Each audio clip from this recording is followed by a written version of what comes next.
My name is Mathew Johnson. I'm here in Berlin at my house, and I'm one of the members of Cobblestone Jazz, and I have the record Wagon Repair.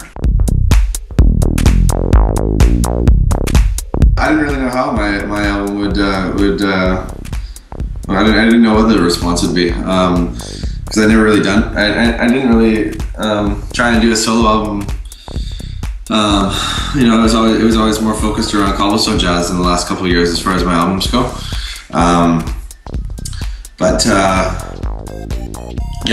It seemed like it came together. I guess the hardest thing for me was just trying to get music that all sounded in context with each other.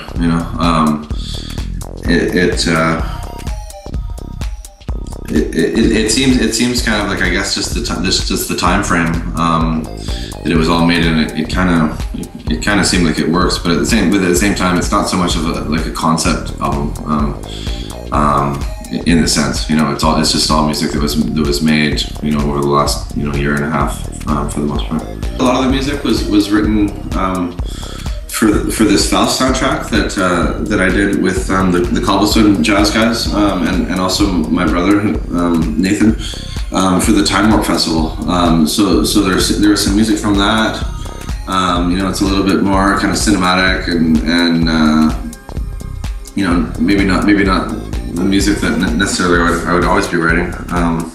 And so I had some of that kind of stockpiled, and then I just happened to have a couple kind of more dance cuts, that worked, and then I just kind of realized I was like, this maybe as a one piece thing, maybe this works, but maybe it doesn't.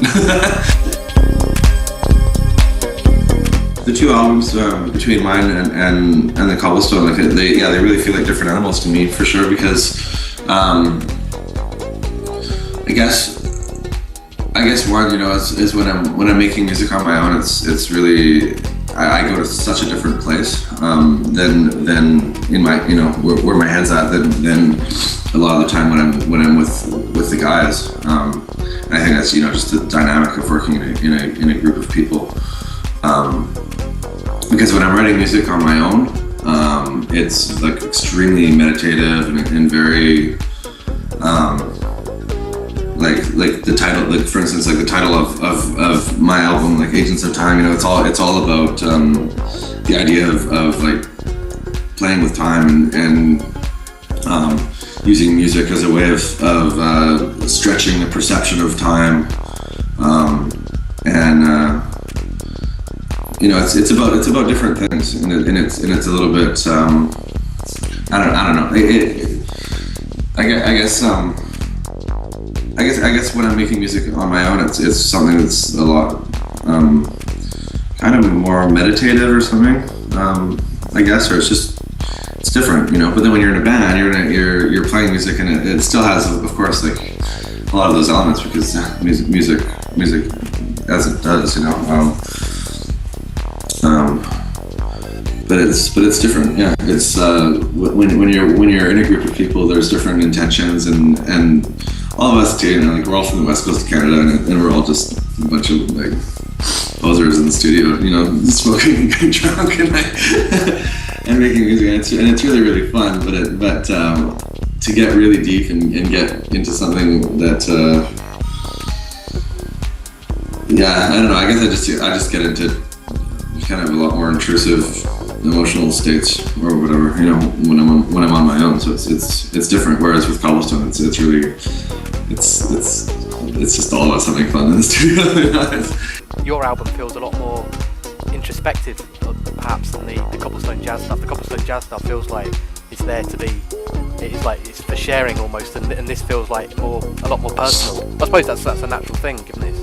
It's very much like that. Yeah, like the Cobblestone stuff is a party, and it's made to share with our friends and play at clubs, and then my album is all about me being a moody bitch and and just like, do you want to come into my head right now? Because I'm not in the best mood, or whatever it is. is, you know, like maybe I'm in a really good mood, but it's but yeah, it has a certain a lot, you know, very personal side to it, of course. For me, being in the studio is really that it's something. It's one of the most fun things I could think of doing. But it's also something that I also kind of almost need, like, as a kind of therapeutic thing, and also just kind of a way of like relating to myself and relating to the world, and also kind of dealing, I guess, with with a lot of, you know, things that I have in my life. You know, like a reflection of really good things, and also a reflection of bad things, and also, you know, like when I'm doing music solo, like a lot of the time when I'm maybe I have like some problem in my life or something like that, or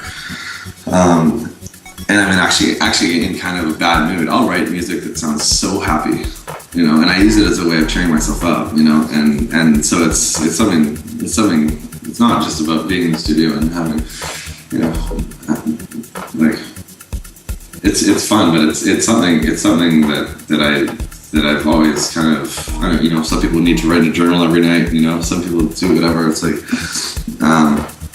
yeah, it's a music. A lot for me. A lot of it is it's a lot of reflection, and it's a lot of the way that I kind of understand myself, I guess. Even though it sucks that so many people don't want to buy music these days, it has kind of made us kind of decide that to kind of treat the label in a different way, and that is focusing on albums, and it actually kind of pushes a lot of our artists to kind of step up a little bit and start doing something that's a little bit more focused, and for me it's actually really fun because the amount of energy that an artist puts into doing an album is something that's really special, and the to just do a single, you know, it's really fun, but it seems like it's a fun thing, whereas it's now it feels as though we're kind of really working with art, you know. It's like what people have to put into doing an album. It's something that's so strong, and so it's actually, as a record label, it's kind of really being actually quite rewarding, and it just seems a lot more meaningful, I guess. Yeah, Nathan's Hrdvsion album is coming up. That's released, I think it's the 27th of June. So it'll come out just a couple weeks after mine comes out. And that's actually been getting really good response, which is really nice, because it's also his first album too. So, you know, so for me to put out mine and then his to come right after, it's you know, we've needed our excuse to have quite a few beers together and celebrate. But after that, then it's Jules Chas, which is actually one of the drummers that works with Daniel Tate, who's the keyboard player in Cobblestone Jazz, and he has a couple different projects. I think one of them is E-Pop Warp, and it's a bit different from what Wagon Repair has released in the past. You know, it's kind of more like beats and down tempo, and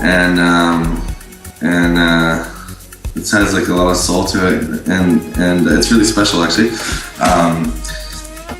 And yeah, and kind of almost signaling in a way like what's going to happen with Wagon Repair, because now like I want to start releasing all kinds of different music, and this is kind of part of the way of the new label going. And also the fun thing about doing albums too is that the original vision for the label now can kind of be realized a little bit, because now with albums we can say, okay, we're gonna release rock and roll, we're gonna release hip hop, we're gonna do all these things, and we are.